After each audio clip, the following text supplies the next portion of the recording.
In 2025, we are leveling up. Join us for an even bigger and unforgettable experience. Stay tuned.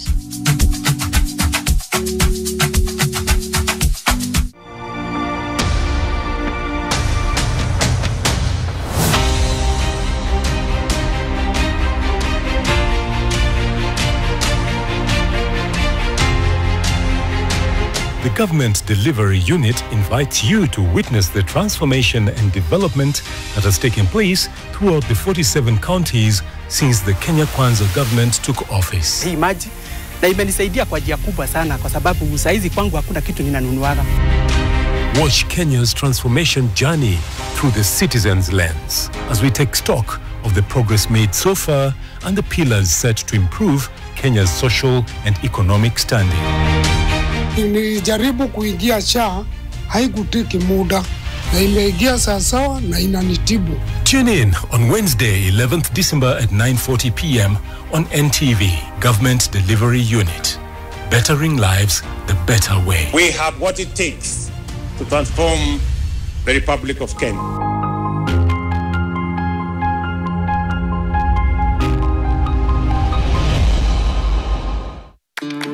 I'll have the usual on the rocks, double.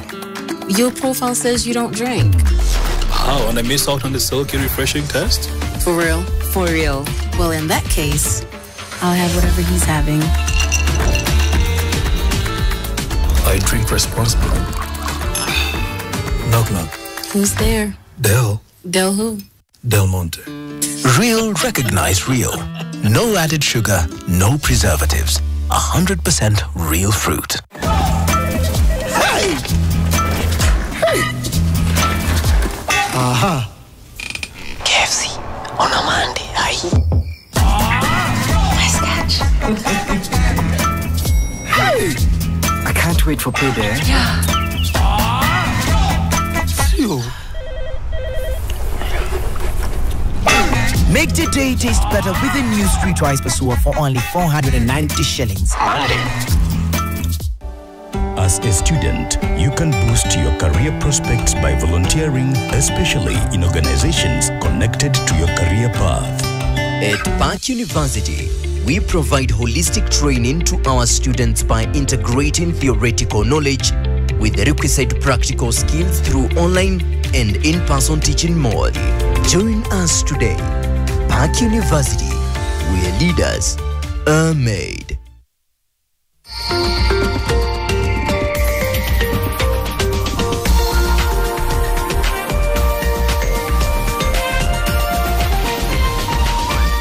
This is NTV.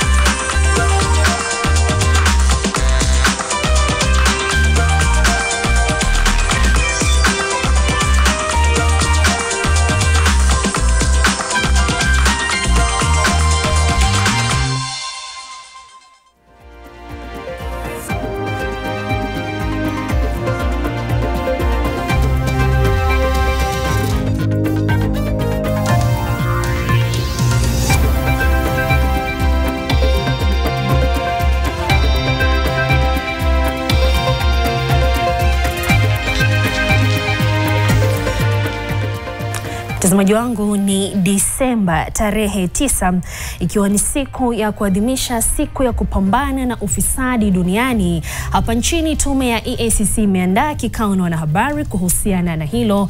Fanya mtagusano nasi tuweze kujua, je, unafikiri ni yapi tunaweza kufanya kama taifa ili tuweze kupambana na ufisadi siku hii ya kimataifa ya kupambana na janga la ufisadi. Zaidi ya hapo, karibu kwenye meza yetu ya NTV adhuhuri. Mimi ni Lois Wangoi, kama kawaida naomba tuandamane mwanzo hadi tamati. Karibu sana. Kiongozi wa chama cha Wiper Kalonzo Musyoka ameikosoa serikali ya Kenya Kwanza kwa kukosa mwelekeo wa nchi. Kalonzo anasema masuala kama vile ukosefu wa ajira kwa vijana umeongezeka kwa kiasi kikubwa na nyongeza kubwa ya ushuru ambao hawasaidi wa Kenya. Tumsikilize kiongozi huyo wa Wiper Kalonzo Musyoka. have coffee and discuss until sunset to try to figure out what could be the legitimate reason. Before, remember, there was a National Dialogue Committee report, which I was privileged to co-chair along with the member for Kikuyu. That NADCO report had 9 pieces of legislation which were supposed to be passed expeditiously in Parliament. In fact, the speed with which they impeached Gachagua could have been employed, I've said that before, to implement the recommendations of NADCO. The appointing authorities were 2, William Ruto and Raila Amolo Odinga.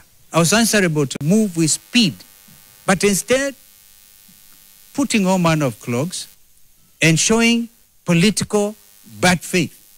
That is what I can call it. In fact, my worry now is what happens, because Raila and William Ruto are supposed to consort and agree on who becomes the chairperson of IEBC. We made it so easy for my friend Raila Odinga. I hope he can stand strong and act for once in the best interest of Azimio. Because when I last checked, I was still in Azimio. And the leader is Raila Odinga, who appointed me to NADCO. We need to be able now to act in the best interest of this country.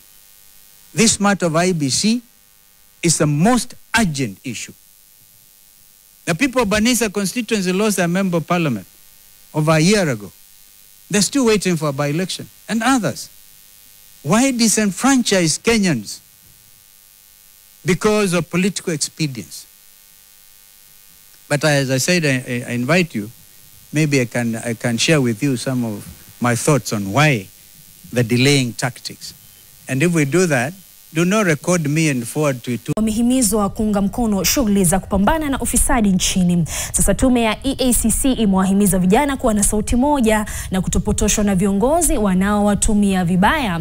Zaidi wamehimizwa kutochukua hongo au kutoa hongo kama njia ya kujiendeleza, kupata biashara, kazi au hata vyeti vya masomo.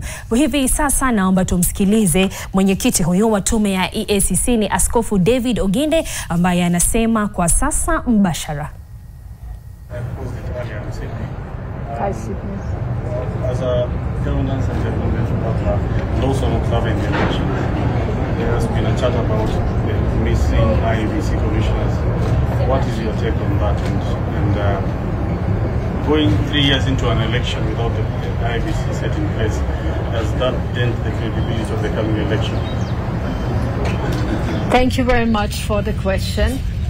It's obvious that without IEBC there can be no election.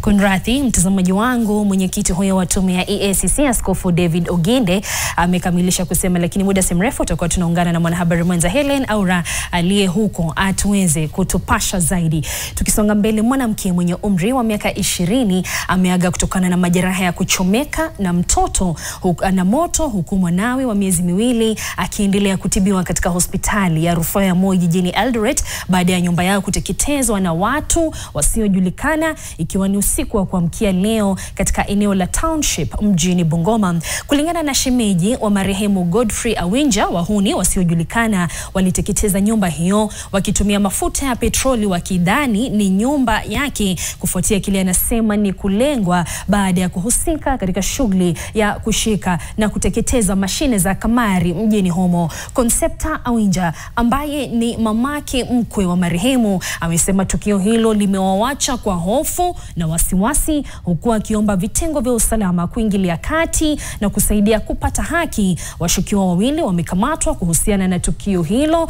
na wanazuiliwa katika kituo cha polisi cha Bungoma, huku uchunguzi zaidi ukiendelea. Wakajaribu kupima the burning percentage, wakapata percentage iko 93%. Wakatuambia mama amebakisha 7% kusurvive. Wakatuambia the only option yenye tulikuwa nayo ni either tuende tufululize hadi Kenyatta. Kwa kweli hatukuwa na uwezo. Kwa hiyo hali wakaenda waka-access mtoto. Wakati wali access mtoto wakaona mtoto ameungua ni facial na mkono wa kulia umeungua huku juu. Wakatuambia mtoto tunaweza manage because percentage yake iko below 50. Kwa langu ni kuomba idara husika ya serikali haki itendeke kwa hii familia, mkondo wa sheria ichukuliwe. Hao watu kama ni sheria ikate vile inafaa ikatwe. Tunasema makiwa kwa familia. Tukisonga mbele, malumbano kati ya magavana na maseneta nchini yanaendelea kushuhudiwa, huku gavana wa kaunti ya Pokot Magharibi Simon Kachapin akiwa hivi punde kuwashambulia maseneta kwa kudhalilisha ugatuzi. Gavana huyo amewasuta seneta wa Nandi Samson Cherargei na seneta wa kaunti ya Pokot Magharibi Julius Murgor kwa kukashifu kazi ya kaunti na kusema bunge la seneti linastahili kuwa mstari wa mbele kusaidia serikali za kaunti. Aidha, gavana huyo amepuuzilia mbali ripoti ya hivi punde ambayo ilitolewa na msimamizi wa bajeti ambayo iliorodhesha kaunti ya Pokot Magharibi kuwa miongoni mwa kaunti ambazo hazikufanya maendeleo kwa kipindi cha robo ya kwanza ya Julai hadi Septemba. Kachapin amekiri hakuja kuwa na maendeleo kwenye kaunti kutoka mwezi wa Julai kutokana na kukosekana kwa fedha za maendeleo kutoka kwa serikali kuu.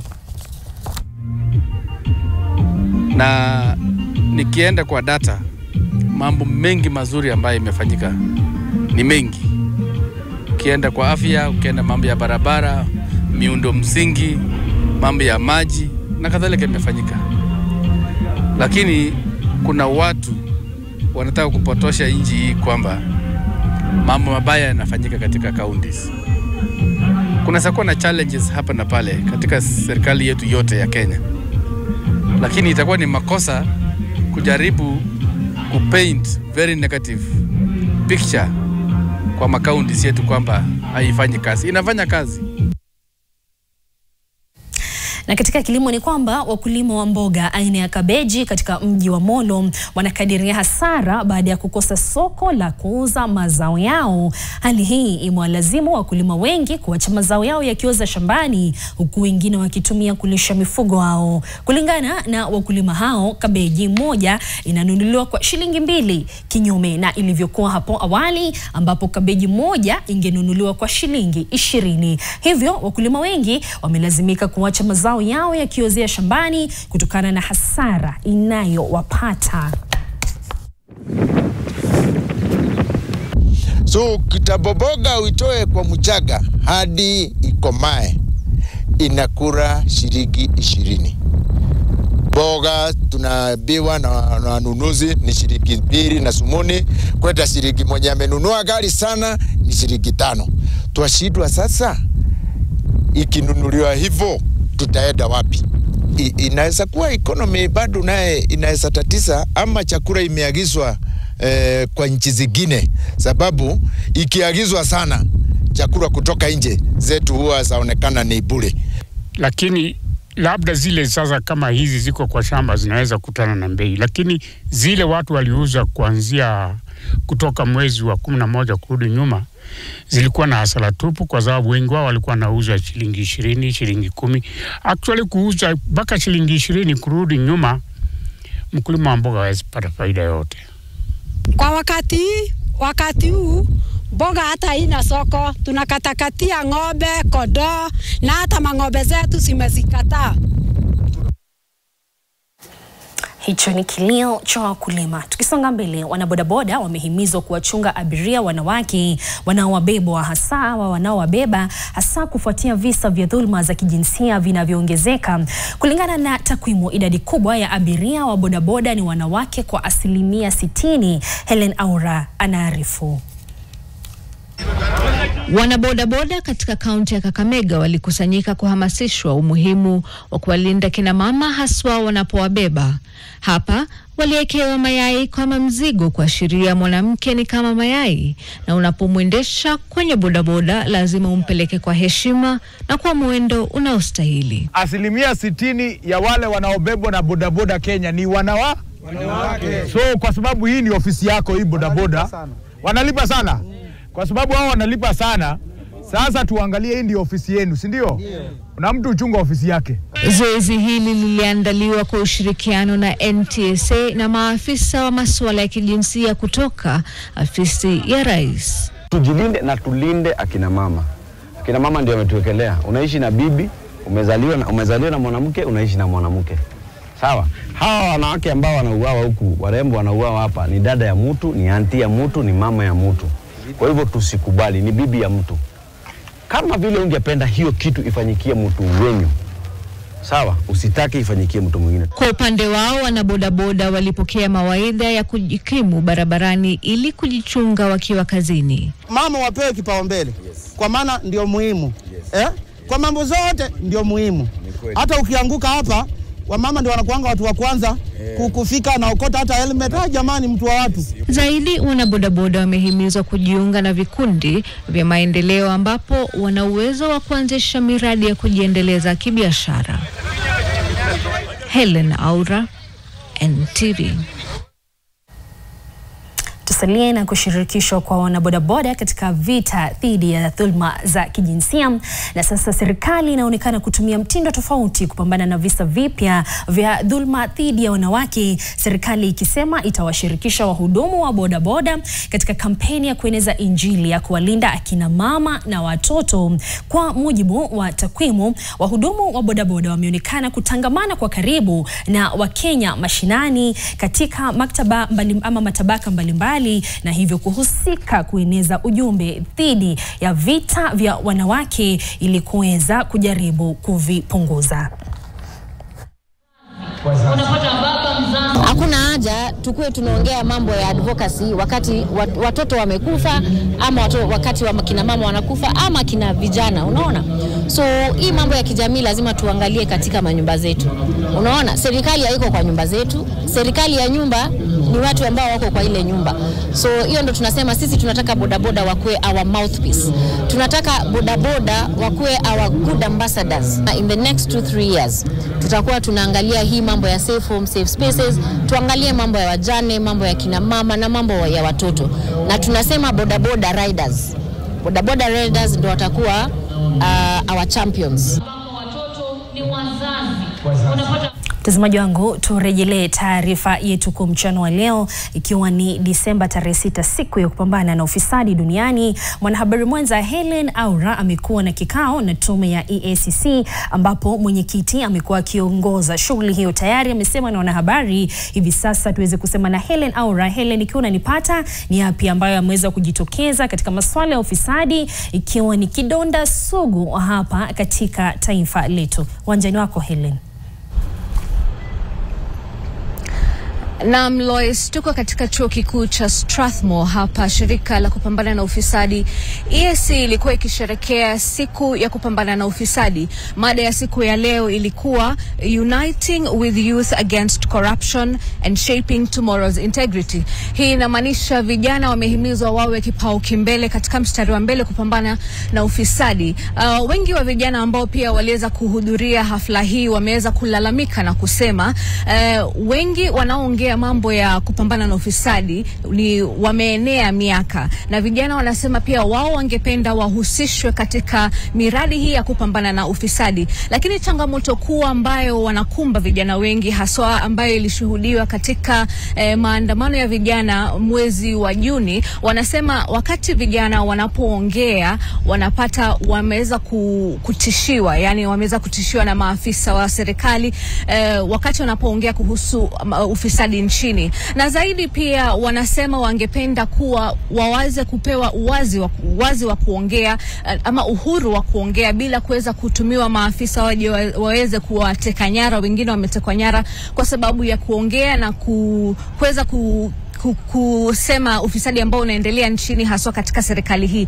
Zaidi mwenyekiti wa EACC Bishop David Oginde pia ameweza kusema ni wakati wa Kenya wengi sasa waweze kuwa na uzalendo, manake kila pahali unapokwenda unapata Wakenya wawili watatu wanalalamika kufuatia hali ya nchi yao na kufuatia pia mamlaka ama uongozi wa nchi hii, na anahimiza Wakenya pia waweze kuendelea kuhakikisha kuwa ni wazalendo, ili kuhakikisha kuwa tushirikiane pamoja kama wananchi ili tuweze kupambana na ufisadi huu. Zaidi pia Fred, EACC imeweza kusema kuwa inahakikisha kuwa ufisadi katika sekta ya polisi itaweza kukabidhiwa, kwani wanasema kufikia sasa kuna mikakati mpya ambayo wanahakikisha itawekwa, yani mifumo ya kidijitali ambayo itahakikisha kuwa ufisadi katika sekta ya polisi haitaweza kuenea haswa vile ambavyo ilikuwa ikiripotiwa. Basi Lois, pia tuko hapa na tunaendelea kusikiza mengi, tutakujuza wewe mtazamaji zaidi. Kwako studio. Asante sana. Huyo amekuwa ni mwanahabari mwenza Helen Aura. Mengi ni katika habari zetu za hapo baadaye. Kwa sasa mtazamaji wangu, tunakwenda katika mapumziko mafupi, lakini kapu letu la NTV adhuhuri bado halijapungua jamani. Usiende mbali.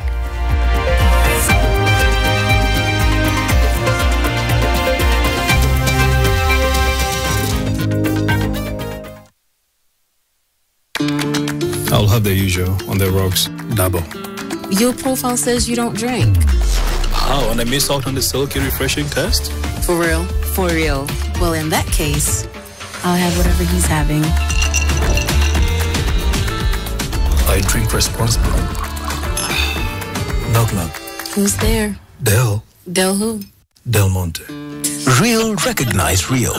No added sugar, no preservatives. 100% real fruit.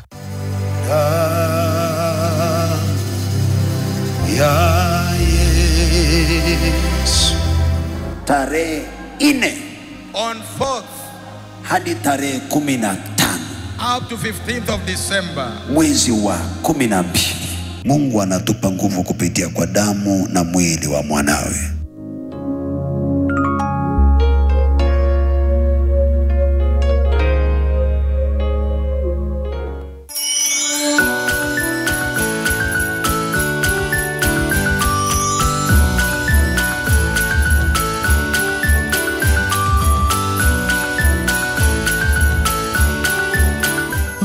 Any two 80-gram Cadbury Dairy Milk Packs ama Cadbury Drinking Chocolate. Visit Cadbury.Africa or declare someone special your heartfelt message ya kumshow thanks. T's and C's apply. Cadbury, there's a glass and a half in everyone.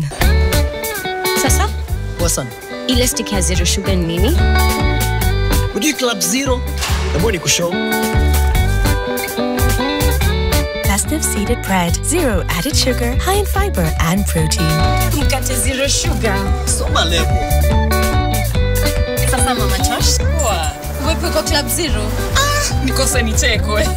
Aya, nipe mbili, moja ya babu, ingine ya shosho. Asante. Shosh. Club Zero, imagine. Festive Zero and Festive Wholemeal. Zero added sugar and reduced salt. Napenda. Asante sana mwanangu. Na hii Festive Wholemeal ni yako babu. Imepunguzwa chumvi, soma lebo. This is very good. Hii mkate ya heritage ina chumvi nyingi, alafu ni ngumu. Karibuni Club Zero. Carefully read the food label before consuming your products. The balanced recipe with reduced salt and zero added sugar is good for you and your family.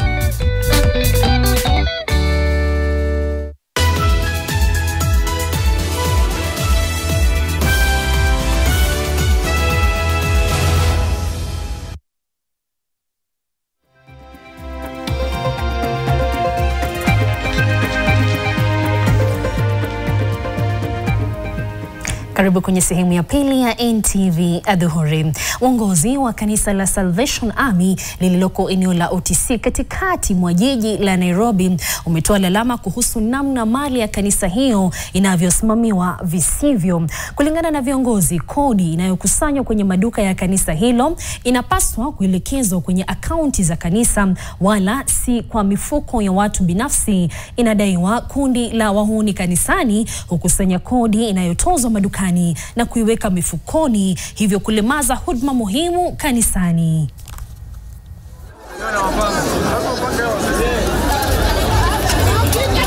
Kama washiriki wa Nairobi Central, we want to sign a new contract ambayo itasaidia Wakristo wa kanisa na ambayo itasaidia wale ambao tuko hapa wote kanisani katika hali ya kuangalia huu mradi.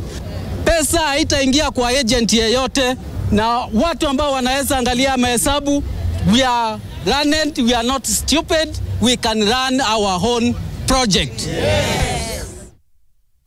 Na huku sherehe za tohara zikiwa zinaendelea kushika kasi katika bonde la Ufa, baadhi ya viongozi wa kidini wametoa wito kwa wazazi na walezi kuwatahiri wanao kwa njia ya kanisa siku za usoni na kuacha mila zilizopitwa na wakati ili kujiepusha na madhara yanayosababishwa na ngariba kwa kuwatumia wasiokuwa na ujuzi wa kutosha. Masharia Mbogwa anaarifu zaidi. Wakizungumza kwenye hafla za kusherekea vijana zaidi ya 40 waliopashwa tohara katika kijiji cha Mondoiwet, Ndaraweta, kaunti ya Bomet, wadau mbalimbali wamesisitiza kwamba usalama wa wanao upo kanisani na hospitali, kwa kuwa madaktari waliohitimu kwenye tajriba hiyo huhusishwa kikamilifu na afya ya watoto wao kuzingatiwa ipasavyo. Mwangalia tu watoto wanakuwa na usalama, wanakuwa na health mzuri katika wakienda katika nje ya kikanisa. When we used to go on traditional on the cultural tradition and this one of Christianity, we find that this one is better because this one involves moral values, Christian values. Hata hivyo, wengi wao wameghadhabishwa na adhari za tohara za kitamaduni kwa kuchangia maambukizi ya magonjwa, hasa yale yanayotokana na baridi kali, na imesababisha vifo hapo mbeleni. Kwa sababu hapo kitambo, wala tukiangalia katika kaunti zingine hapo juzi, tuliangalia watoto wengine walienda Chandoni lakini hawakurudi kwa sababu ya mambo mateso moja mbili hapa na pale. They also taught on how to compare the past tradition and this one of Christianity. So they learned a lot. Aidha, mwaka huu visa vya watoto kujeruhiwa vimepungua kwa asilimia kubwa baada ya kijana mmoja kuripotiwa kuaga dunia katika kaunti ya Nandi, ikilinganishwa na 5 mwaka jana kwa msimu sawia wa kupashwa tohara. Na wahimiza wazazi katika generation yenye inakuja wabadilishe mienendo, waende katika hii njia ya kikanisa. Masharia Mbogwa, NTV. Asante Masharia. Tukisonga mbele, bodi ya filamu nchini KFCB imesema iko tayari kushirikiana na wasanii pamoja na washirika wengine kuhakikisha sekta ya filamu inadhibitiwa vikamilifu. Akizungumza hapa Nairobi, afisa mkuu mtendaji wa bodi hiyo Pascal Opio amewataka wasanii nchini kuzingatia kanuni za uigizaji, huku akitaja sekta hiyo ya sanaa kuwa kioo cha jamii. Aidha, afisa huyo ametishia kutupilia mbali leseni za baadhi ya wasanii ambao wanavunja sheria kwa kutoa picha potovu kupitia uigizaji. Haya yamezungumzwa kwenye mkutano uliowaleta pamoja wasanii kuwaelimisha namna ya kuzingatia sheria itakayosaidia kuimarisha sekta hiyo ya burudani. Guilty of an offense under this particular act, then you'll be liable to a fine not exceeding 100,000 or imprisonment for a period not more than 5 years. And then in addition, the court may order the following: confiscation and destruction of the film, revoke the film license and certificate of approval. So as the government agency mandated to regulate the creation, broadcasting, possession, distribution and exhibition of film and broadcast content in Kenya, we remain committed to ensuring a facilitative and regulatory environment to spur the growth of film sector through collaboration with the industry. KFCB recently redefined the role of film agents in Kenya. As a result, local filmmakers can obtain licenses directly from us without going through film agents as the case was before. Na sherehe za Krismasi zimeanza kunoga hasa kwa wanafunzi. Kundi maarufu la Secret Santa lilifanya sherehe iliyojumuisha mapambo ya mandhari ya likizo, burudani na mapishi aina yake. Wageni waliohudhuria sherehe hizo walileta zawadi kochokocho, kila mmoja akichanga zawadi iliyofungwa maridadi ambayo iliwekwa chini ya mti wa Krismasi. Zawadi hizi zinatarajiwa kuleta tabasamu kwa watoto wa shule ya Starkid na kituo cha uokoaji, kueneza heri njema kwa jamii wakati huu wa msimu wa Krismasi. We support approximately 100 children And it's really an inspirational story. We're so honored that we can support every child over there as part of IHG Intercontinental Hotel Group. We get to be able to support a local charity of our choice. Through that, I was able to complete my study through their sponsorship program, and I was able to join a school thanks to them in Makueni, where I did my higher education in secondary school, like up to Form 4, where I passed, and I was able to get a scholarship and join the Strathmore University to do accounting, which I've been able to do and completed as a CPAK. Na wazee wanaofikisha umri wa miaka 60 kuendelea hawapaswi kuruhusiwa na shughuli zinazohusiana na uhamisho wa ardhi au pesa kutoka kwa benki bila uwepo wa wanafamilia wote au maafisa wa serikali kama vile chifu. Hali hii inafuatia kubainika kwa ugonjwa wa usahaulifu, yani dementia, unaoenea kwa kasi na umewaathiri wazee wengi ambao wanatia saini bila kujua na mwishowe kusababisha migogoro ya mara kwa mara miongoni mwa familia. Wakizungumza wakati wa kampeni ya kuelimisha wazee huko Gashie, Kiambu, wadau wanasema imebainika kuwa wanafamilia wengi wamekuwa wakiwaficha wazee walioathirika majumbani mwao. Wadau wanaitaka serikali kuweka makao maalum katika kaunti au hata maeneo bunge ambapo waathiriwa wanaweza kupata matibabu maalum. Familia zilizoathirika zilielezea masaibu wanayopitia baada ya kugundua hali ambayo wazazi wao wamejipata nayo. Has now started to be attacked by that problem. They take advantage to transfer every document of the land back to their own, and one person remains with all those things.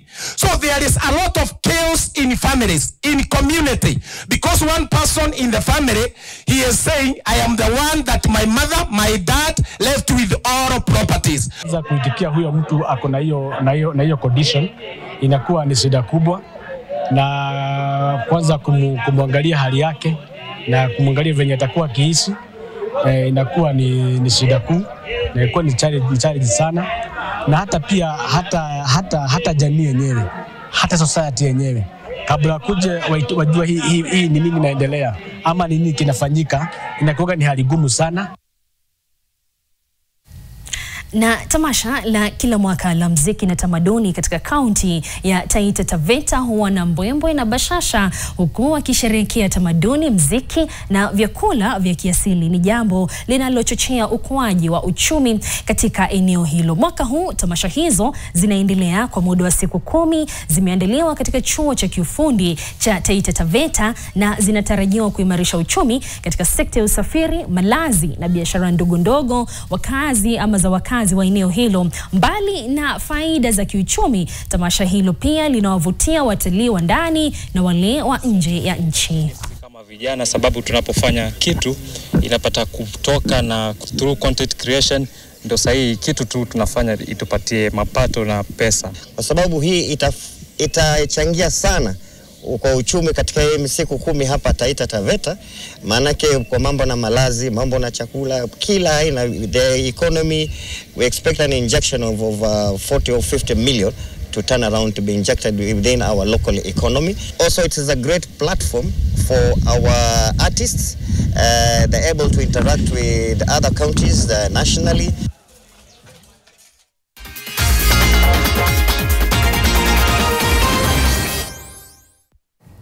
Karibu viwanjani. Mwakilishi mpya wa Nairobi kwenye kamati kuu ya taifa ya shirikisho la kandanda, Daktari Dan Shikanda, amekiri kuwa kamati mpya inayochaguliwa kwenye uchaguzi wa FKF itaendeleza kutoka mahali afisi ya awali iliyoachia na wala sio kwanza upya. Shikanda alisema haya baada ya kubwaga aliyekuwa mwakilishi wa Nairobi Michael Ouma.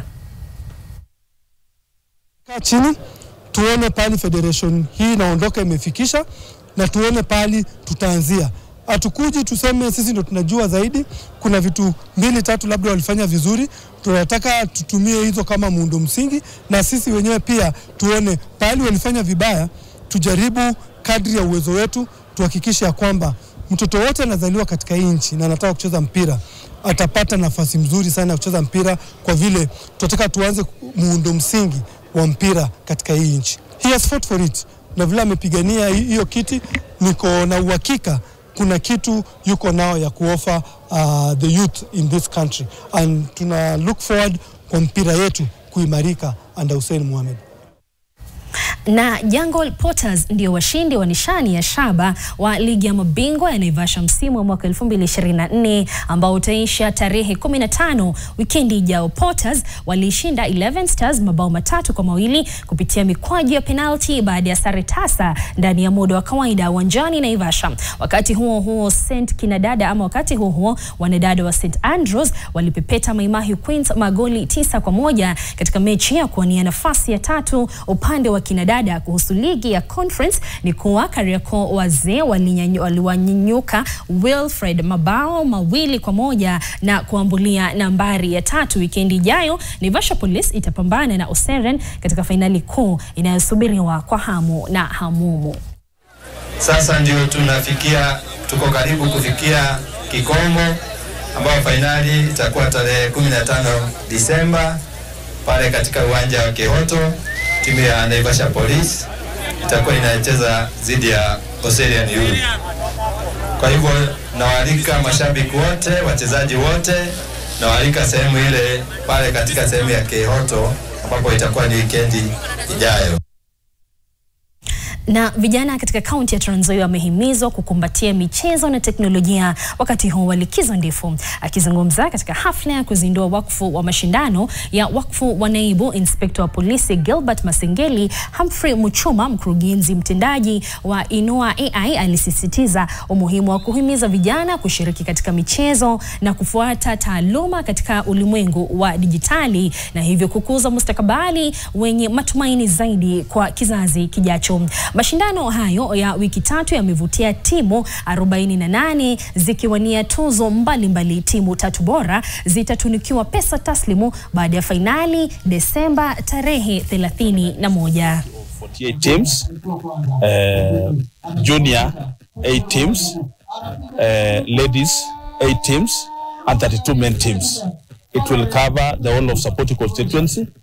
This is to nurture talents of the youth so that they can participate, especially in this festive season. We're also here to tell them about the digital jobs that are there.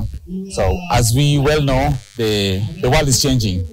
The world of jobs, the future of job, the future of work. People have different terminologies, but things are changing and we need to educate our community in such kind of functions for them to realize the opportunities that are coming in the future in lines of work.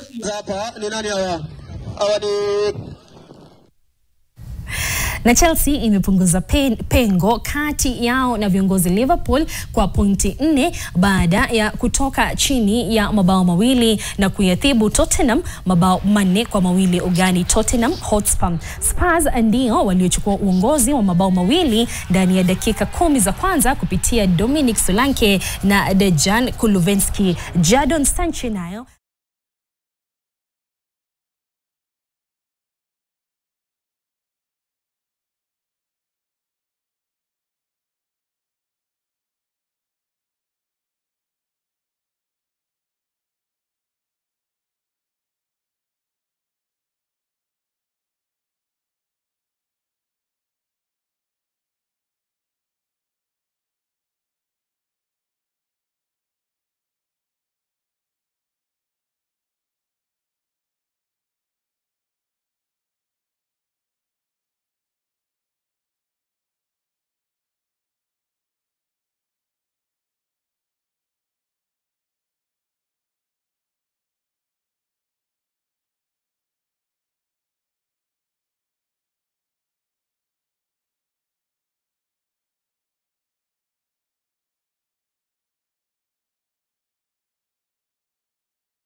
Mariam Bishar. Most bankable host Brian Esteli. And we bring you the Morning Fix. Shimano is in the building as promised. Yes. Every day is a different discussion on something you care about. And we want to hear from you. That's why we want to hear your say. So we've got star-studded guests, the people you want to hear from, the people you want to connect with, and all the celebrities will be in studio. We'd like you to pick up that phone and have a chat with them. Without that project, I would not have done anything else that I've done before, because it was kind of like... Then, yeah, when I was coming to Kenya now on my route of, you know, wanting to like make music. But Friday, guys. Friday is where we have all the fun. There is mad fun with Aseli, DJ E, good vibes, great conversation, artists from all over the continent and more. So keep it 96.3 Nation FM.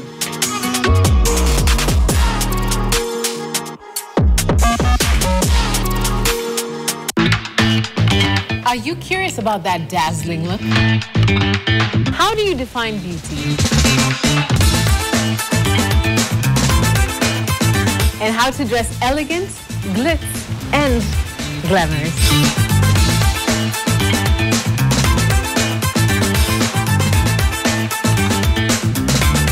The Glam Show is here to answer all those questions and show you what's popping and what's the latest in the beauty and lifestyle world, because you need it.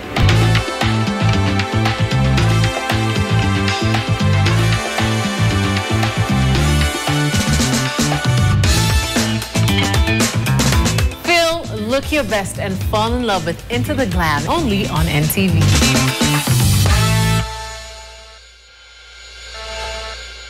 Get ready to have your mind blown. Hey, what's up, my good people? This is your girl, Avril.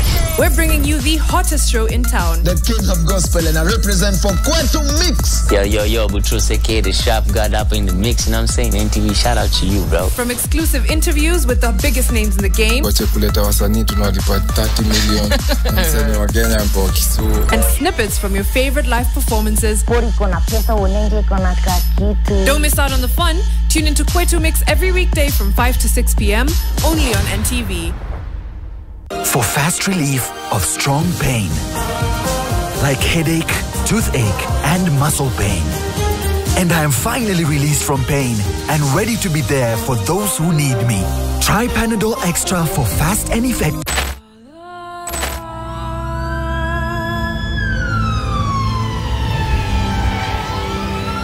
So mimi nimepita kwenye matatizo makubwa ambapo nimefanya operations zaidi ya 4 kwa ajili ya matatizo ya afya ya uzazi. Lakini still niko kazini na endelea kufanya kazi zangu vizuri.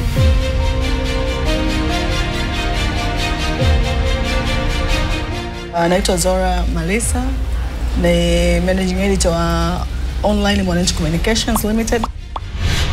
Mimi ni miongoni mwa waandishi walioshinda tuzo ya EJAT, simulizi iliyochoma sindano 38 tumboni akisaka mtoto kwa miaka 13, ambao ndio nilifanya nishinde tuzo ya EJAT kama mshindi wa kwanza, lakini pia nimeshinda tuzo ya EJAT kwenye upande wa masuala ya afya ya uzazi kama mshindi wa pili kwenye story inasema safari ngumu ya kutafuta mtoto kwa upandikizaji. Ukiangalia hizi story zote mbili ni story ambazo kwanza zinamlenga muhusika mwenyewe. Mimi ndo muhusika nilofanya hizi story na ndo story ambazo zinanilenga mimi mwenyewe.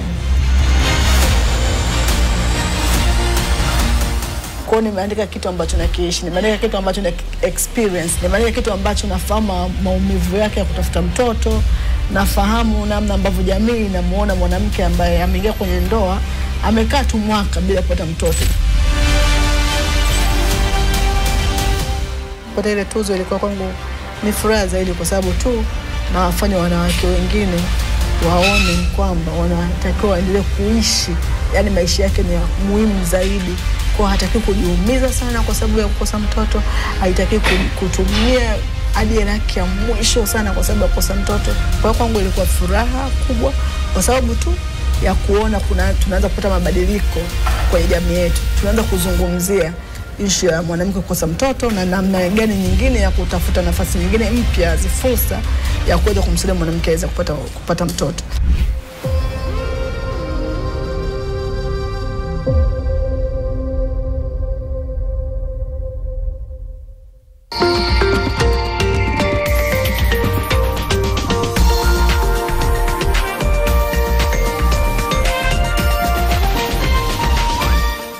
NTV, turning on your world. The following program has been rated GE. It is therefore suitable for general family viewing.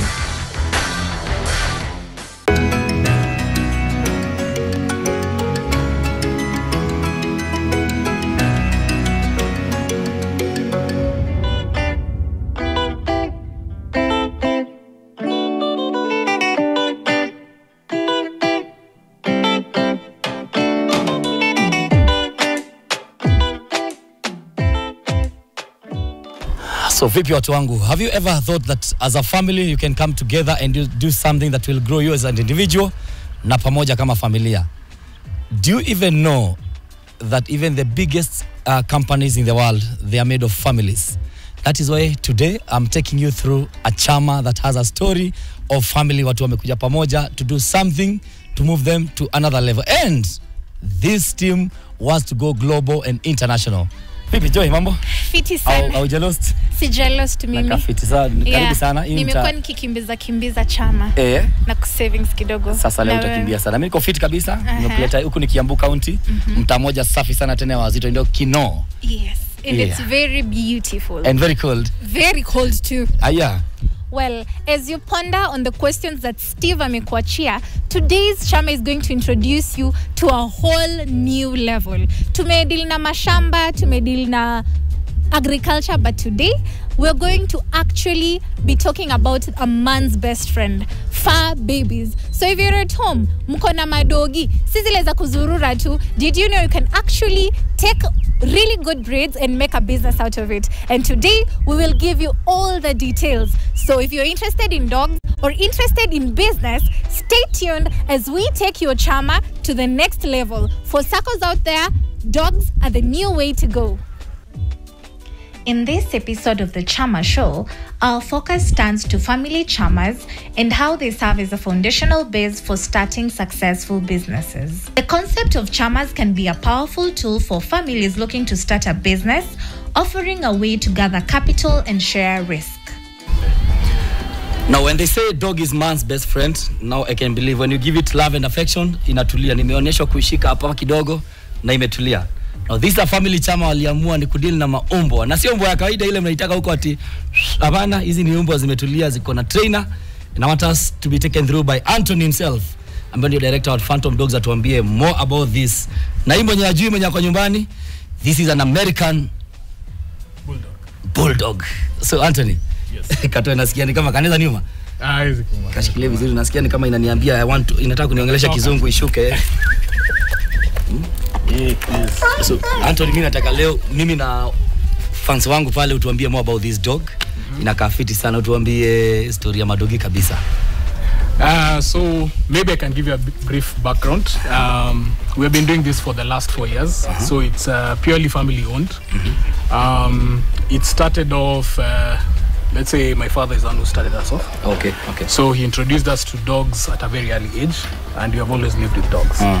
So about 4 years ago, that's when we decided, why not turn this into a business, right? So we started off by just offering security. So we have been leasing out our dogs, mainly for events. So they have been providing security for events, and some celebrities have been taking them in for their own personal protection. Okay, in this kennel, we hold quite a couple of breeds. So I'll start with our pioneer breed. It was the German Shepherds. We have German Shepherds, perfect for families, good dogs in terms of security and personal protection. We have Rottweilers.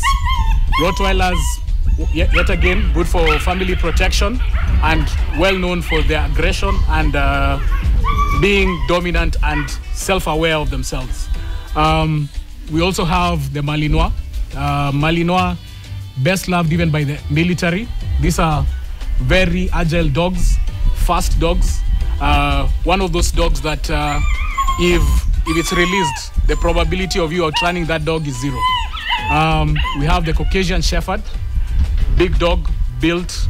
These were bred to actually fight wolves.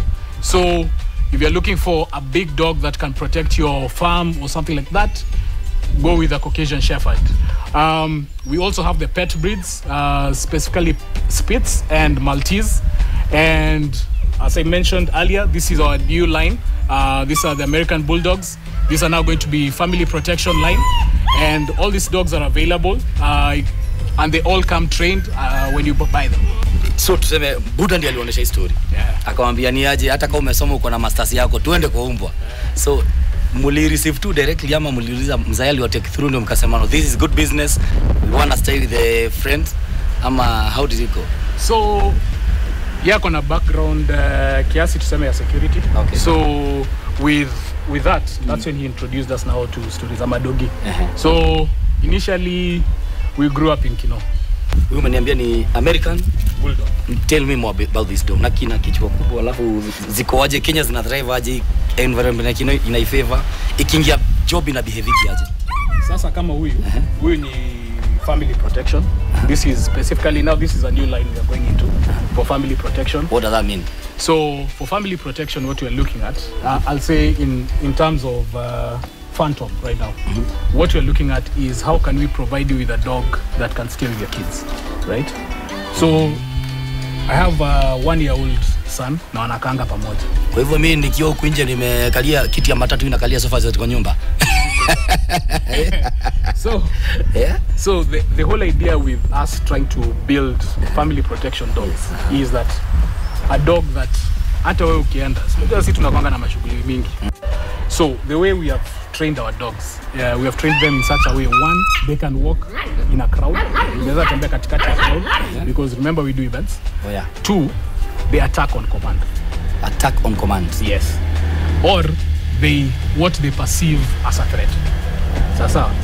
So tuseme kasa hizi, if someone comes towards you when you're holding one of now the actual now home protection dogs, mtu akikujia na kijiti, it goes straight on protection. Kwa sababu hapo ina perceive that as a threat. So itadili na mwenye akona kijiti ama inadili na kijiti yenyewe? Itadili na mwenye akona kijiti. Kwanza itachukua kijiti na idili na yeye. Let's explore some of the key benefits of using a family charmer as a base to start a business. 1. Access to capital. One of the biggest challenges for a new business is securing funding. By pooling resources, family members can create a substantial fund to kickstart their business ventures. 2. Risk sharing. The collective nature of charmers means that risks are shared among members. This reduces the financial burden on any single individual, making it easier to take on new business opportunities. 3. Support system. Family charmers provide a built-in support network. Members can offer advice, share knowledge, and provide moral support, all of which are invaluable when starting and growing a business. Habari ya leo. Mzuri sana. Unaitwa nani? Mimi naitwa Joel Munialo kutoka Bungoma. So Joel. Yes. Kazi yako ni handler. Handler ni nini? Handler ni take care of a dog. The dogs that's in the kennel. Yenye huwa naangalia grooming, kupea chakula, kuangalia tu hali yenye iko. Kama kuna shida naita daktari, kama kuna maybe kitu yenye anahitaji, dogi yenye kitu anahitaji, mimi namwangalia kama ako mgonjwa, kama ako sawa, mimi najua hizo zote. Niko hapa najiuliza, so ni wakati gani haswa ulikuja ukajua roho yako iko kwa mbwa? Mimi nikiwa mdogo nilikuwa napenda mbwa. Wale wa nyumbani tu nilikuwa napenda. Sikuwa najua kama kuna mbwa wengine wazuri kama hawa kitambo. Kwetu tulikuwa na mbwa wale. Yes, sawa. Lakini nilikuwa nawapenda. Nilikuwa nawinda nao nini. So nikakuja kupenda mbwa. Lakini kuja kufika Nairobi, nikuja nikapata kumbe hii ni kazi. Sasa nikakuwa na morali, nikasomea, nikajua more about the dogs. So mtu anaweza somea taking care of the dogs. Yes. How long does it take roughly? Roughly like 1 year. Then years also uendelee masomo mengine. So naelewa masomo waishi. Yeah, so you have to go on. Yeah. Well, now you came and found about dogs. Yes. Umemaliza shule, hiyo umeachana nayo kupata kazi. How did you go about it? Kupata kazi sasa kuna security firms, kuna like this phantom dogs. So watu kama waweza kujuana na watu kama hao sasa. waone experience yako, interest yako na venye unataka kufanya kazi. Sasa watu kama watu watapata kazi kutoka kwao. Tueleze tu maisha yako before Phantom Dogs, because you work for Phantom Dogs. Yeah. Maisha yako ilikuwa aje na imebadilika aje? Umejiendeleza aje sasa? Maisha yangu ilikuwa chini, lakini sasa ninashukuru niko na furaha mpaka na drive through these dogs. I can't even imagine. Nikiwa shule, nikiwa kazi nyingine, sikujua nitafika hii level. Lakini venye nilikuja nikasomea, imenibadilishia maisha. Imefanya niko na mke, nimeoa, niko na familia. Yes, nalisha. Niko sasa najivunia, niko na gari, niko na TV, niko kwangu, niko na vitu mingi. Wacha mambo na kuenda kutafuta kazi kubwa yenye itapatikana. Tuanzie chini, tusaidiane kama vijana, tuinuke. Kama uko na umbwa mmoja, wawili, mimi niko na uwezo, tukuje tushirikiane, tutengeneze. Unajua uko na moja, nikiwa na moja, sinakuwa mbili tukibreed itakuwa puppies, itakuwa puppy kama 10. Unaona? Tutakuwa industry imeanza kuwa kubwa. So tujaribu tujue mambo mingi kuhusu. Juu mimi sikujua hata naweza fika hapa. Niliingia bila, lakini saa hizi najivunia, nimejua mambo mingi kuhusu umbwa. Na najua saa hizi naweza pata pesa kupitia kwa umbwa, na pia kupitia kwa chama. Juu wananitambua, saa hii wananijua. Kama saa hii Phantom inanitambua.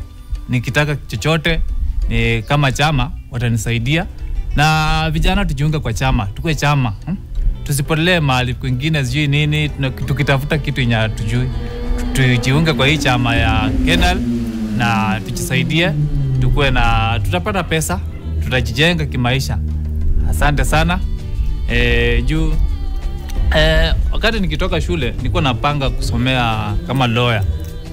Kumbe sikuwa najua kama kuna lawyer nyingine mzuri kama hii. Nilikuwa nafikiria maybe lawyer ile ukaa tu hapo kwa office juu nini. Kumbe kuna lawyer mwingine mzuri hapa sana, mwenye msumbuani, unazajiajiri, huwezi futwa. Unaona kama nikiwa lawyer ningefutwa, nianze kuhangaika nikitafuta kazi. Lakini saa hizi siwezi futwa, juu niko na demand, wananihitaji. Wakitaka breeding, nenda na breed. Wakitaka security farm, naweza peleka. Wakitaka nini, events. Na hii kazi imefanya nimejuana na watu kama Eric Omondi, kina Churchill Show. Tumejuana na watu wote. Watu wakubwa tunakutana kwa hii field hata mpaka nashangaa. Stay tuned. We will be right back after the break.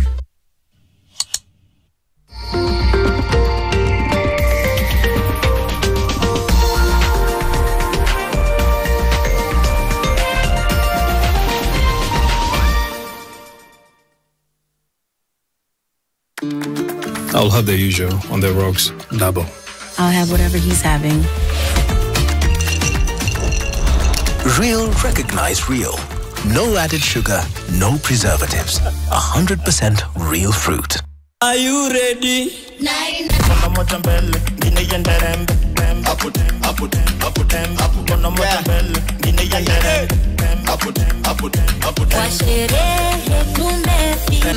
Lete kingari nikuseti ya kifua. Niko na dem, mwenye kona dem pia. Masa flani ekifika na wachangamkia. After scene kabaridi sezi nkatulia. Tunakubali.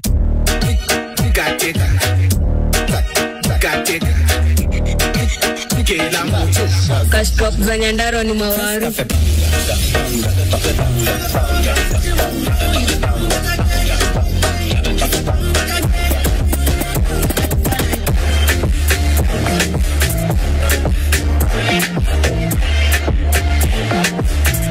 Only on NTV. If you understand, please blink once, dear. What's the matter? Dad, what happened? Nelita told me that... You come asking now?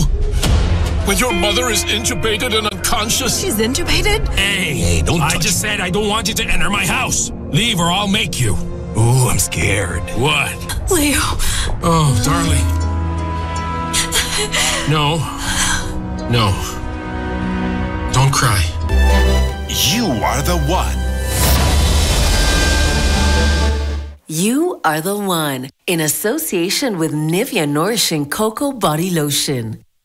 Show off your best skin with Nivea Nourishing Cocoa Body Lotion with 5-in-1 complete care. The deeply nourishing formula prevents your skin from drying with precious cocoa butter and deep moisture for smooth and healthy looking skin.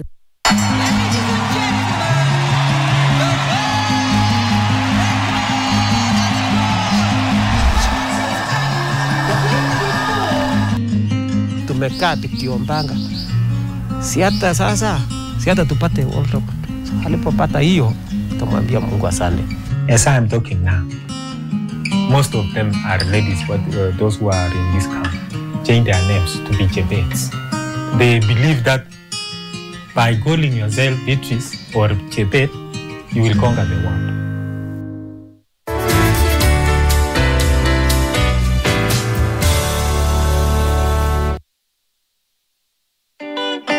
Now, let's take a look at some international family businesses that have made their mark on the world. 1. The Walton family, Walmart. Founded in 1962 by Sam Walton, Walmart began as a small discount store in Rogers, Arkansas. Today, it is the world's largest retailer with thousands of stores worldwide. 2. The Mars family, Mars Inc. Starting with the production of the Milky Way bar in 1923, the Mars family built a confectionery empire. Today, Mars Inc. is a global giant in the food industry, known for brands like M&M's, Snickers, and Pedigree. These success stories highlight the potential of family-run businesses to achieve greatness. Well, I'll say this a million times over, we don't deserve animals. They're beautiful, they're pure. And did you know the same way you have feelings, they also have feelings? Did you know that? And did you also know they also form a family? But nani anakuanga behind the scenes? Because when it comes to health, now, if they're sick, now this one is really doing too much, but she isn't going anywhere. Well, when it comes to their health, who takes care of them? Who whispers? Who charms them? Now, today we're going to speak to the mommy of these dogs, their secretary, because they're an institution. Hi. Hello. Okay. Thank you so much for the opportunity that you've given us.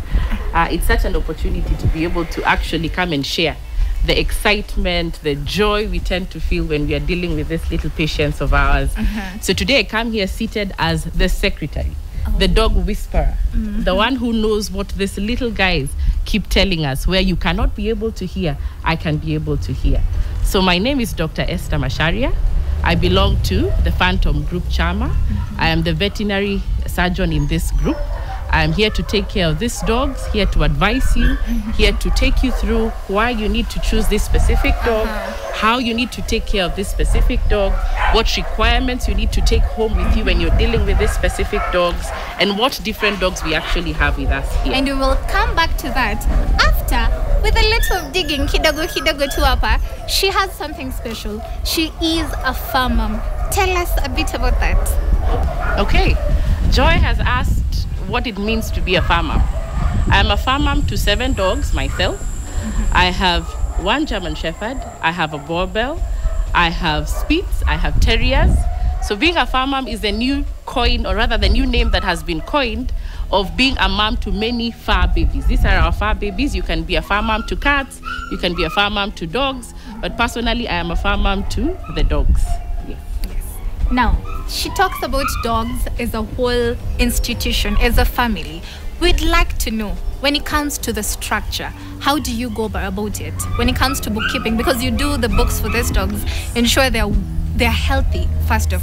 Take us a bit through it. When we talk about the bookkeeping aspect of our Chama, or basically our kennels, we are looking at their medical records, we are looking at the number of dogs we actually bring in, and the number of dogs we take out. We are looking at the breeds of dogs that we have here. We are looking at their medical history. We have dogs that have either gone through specific conditions that we have already managed successfully. We are looking at which dog has bred with specific dogs. Sometimes we may outsource, sometimes we may have some of the breeds inside here.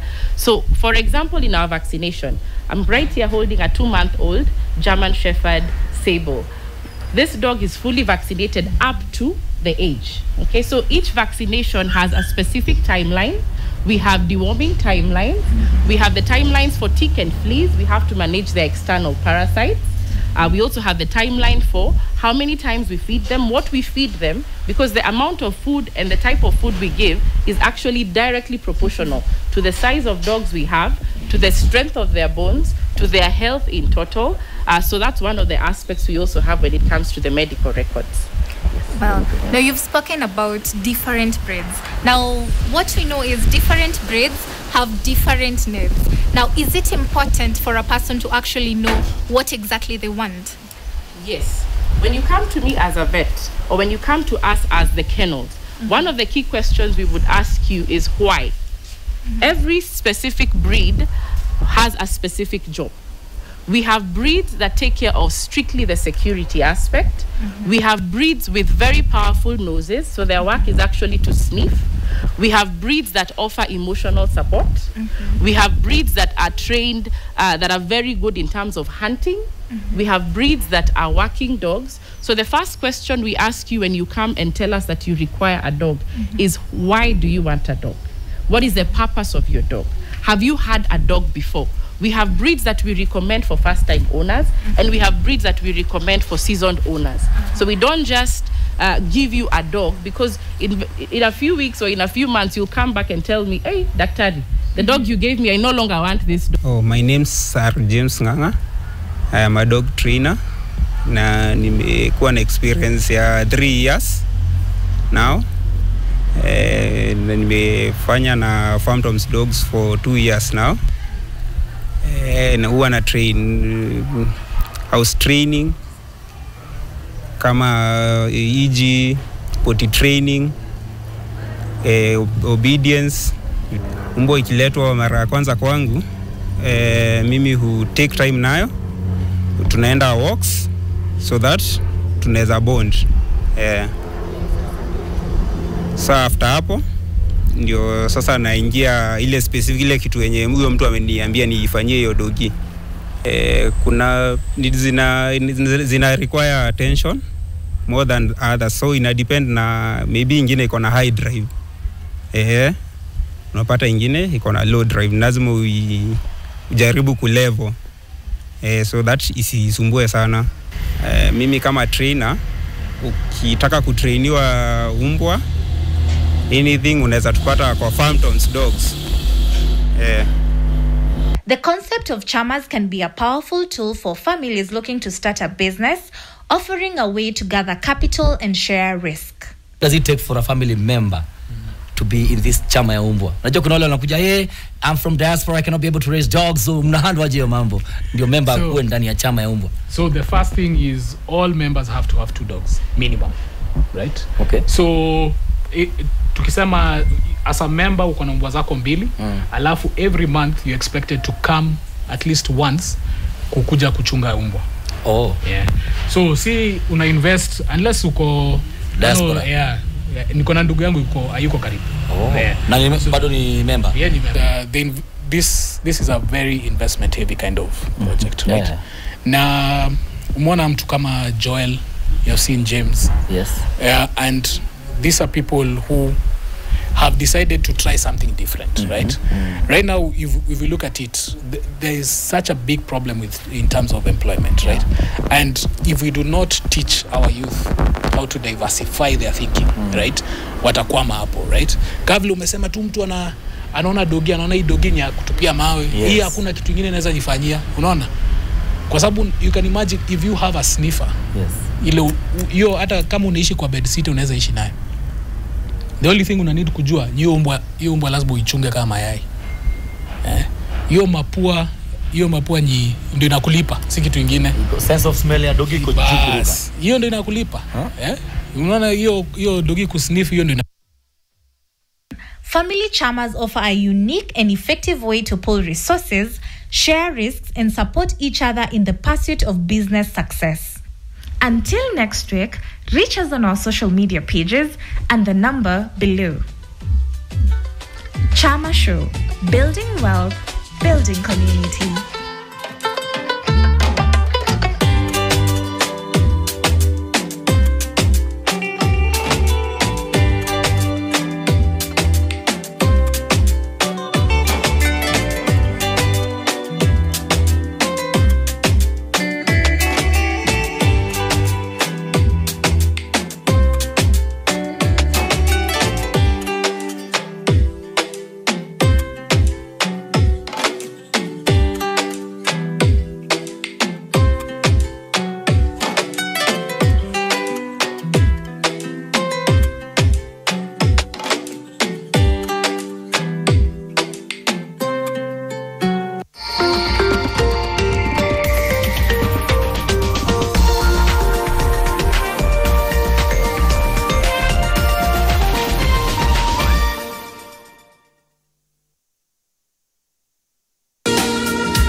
Make the day taste better with a new streetwise pasua for only 490 shillings. Nikuulize, after what happened last time, bado umekuja niyo confidence yote hapa? I just want somebody to talk to. So ndio kwa unakuja ukimbilia hapa hivi kwa room yangu sai? Hakuna mtu nachukia kwa maisha yangu kama wewe. Nilikuamini mpaka nikakutafutia kazi pale kwa Amazon. Ukaamua kuchagua mapenzi dhidi ya kazi. Mama amefanya? I want you to pretend to be a doctor. Just a payslip. Get a mobile loan of up to 500,000 shillings or an unsecured loan of up to 9 million shillings. Visit a Cooperative Bank branch today. Cooperative Bank. We are you.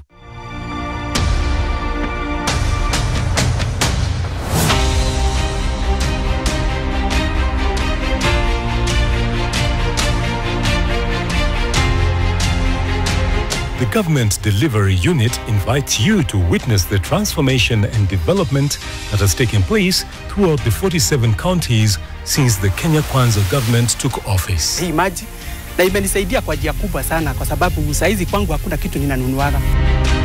Watch Kenya's transformation journey through the citizens' lens as we take stock of the progress made so far and the pillars set to improve Kenya's social and economic standing. Nilijaribu kuingia SHA, haikutiki muda na imeingia sawa na inanitibu. Tune in on Wednesday, 11th December at 9:40 p.m. on NTV, Government Delivery Unit. Bettering lives the better way. We have what it takes to transform the Republic of Kenya.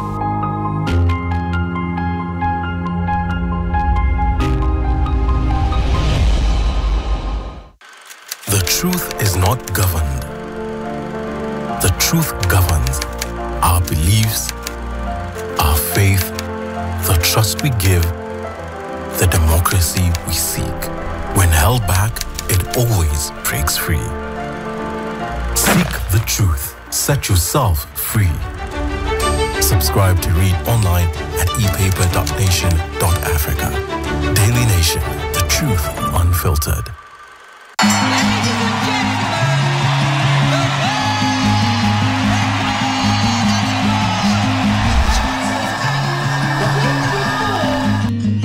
Tumekaa tukiombanga, si hata tupate World Cup.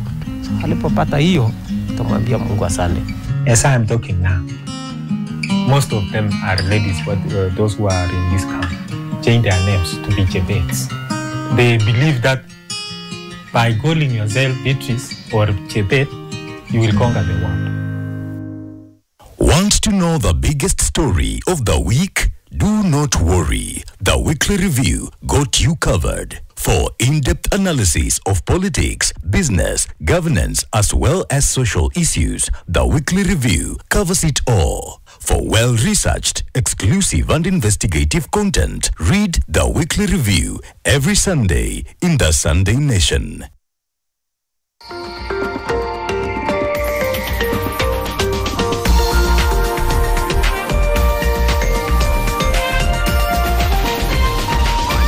NTV, turning on your world.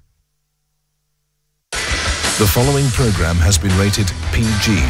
It may contain scenes unsuitable for children under the age of 10.